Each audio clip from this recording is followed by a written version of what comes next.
দুনিয়ার ব্যাপারে বুঝেন, আরো দেখেন, আরো ভাবেন, একজন একজন করে ভাবেন। দুনিয়া আরো যদি সাজান, খোদার কসম ক্ষণিকের ক্ষণিকের ক্ষণিকের অল্প সময়ের দুনিয়া চমৎকার সাজাইয়াও তৃপ্ত হইতে পারবেন না, তৃপ্ত হইতে পারবেন। এবছর চমৎকার রং দিছেন বিল্ডিংয়ে, 2 বছরের মাথাত বিভিন্ন খান দিয়া চামড়া উঠিয়া এটা আবার যেই সেই, ঠিক কিনা বলেন? তা আবার রং দাও। এই সোফা চমৎকার বানাইছিল, ওই যে বার্নিশ নাই, দেখেন এই যে সোফাইটা, এই যে দেখেন, কথা বলেন না, এই সোফাইটার মধ্যে আসেনি অন বার্নিশ, তো এটা আবার কি করতে হইব? তো লাভ হইল কই? দুনিয়া তো ধোকা, দুনিয়া ধোকা। এই সৌন্দর্যময় চেহারা নারী 30 বছরের ব্যবধানে উনি বুড়ি, আর কেউ ফিররা এদিকে ফিরা সেফ হালায় না। আজ যেই যুবতী, যেই বেহায়া নারী, বেপর্দা মহিলা বাজারে বাজারে ঘুরতো, যৌবন, আরে সেটা তার সম্পদ না, তারটা হইলে তো নিজের হইলে তো সে কখনোই বুড়া হইতো না। আল্লাহ তাআলা বলছে, আমি যখন যৌবন শেষ করে দিলাম, তো এখন আর কোন পুরুষ তার দিকে ফিররা থুতুও বালায় না। দুনিয়া এক অবস্থায় থাকে না, এক হালাতে থাকে না বাপ। এই জন্য ছেলেদেরকেও বলি, বাপ জিন্দিগি সুন্দর করো।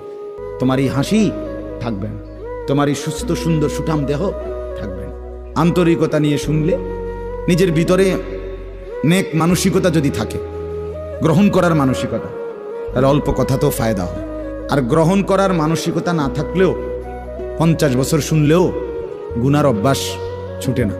দেখেন না 70 বছরের বুড়া মানুষ চা দোকানে টেলিভিশন দেখে, তাহলে এত বড় বুড়ো মানুষ, মুরব্বী, উনি এখনো যদি বিড়ি খায়, সিগারেট খায়, এখনো যদি চা দোকানে টেলিভিশন দেখে, তো ওনার এই মন্দ অভ্যাস, বদ অভ্যাস কত বছর পরে ছুটবে? উনি আরো কয়শো বছর বাঁচলে গিয়া বুঝবে এটা গুনাহ। আর ওনার আর মেয়াদ আছে কি? এই জন্য বললাম, আপনি খবর নিলে দেখবেন 30 বছর মসজিদে আসা যাওয়া করে ঠিকই, কিন্তু যথাযথ আন্তরিকতা, দিলের মধ্যে আখেরাতের কোনো মানসিকতাই নাই, নিজেকে বদলানোর অনুভূতিই নাই, ফিকিরে নাই। সোজা কথা, পরকাল বলতে কিছু, এখন যা আছি তাই, এখন সুখে থাকলে সুখী দুনিয়া, এখন দুঃখে থাকলে দুঃখী। জিফুদ যদি ঠিকমতো খানা খাদ্য খাওয়ায় খুশি, ঠিকমতো খানা খাদ্য নাই দুঃখী। এই মানে দুনিয়া পেলে খুশি, দুনিয়া না পেলে দুঃখী। লাভ লোকসান, আয় ব্যয়, হিসাব কিতাব, সুখ আনন্দ, দুঃখ বেদনা, হাসি কান্না, আবেগ অনুভূতি, সবটাই শুধুই দুনিয়াকে কেন্দ্র। এখানে কি পেলাম, এখন কি পেলাম?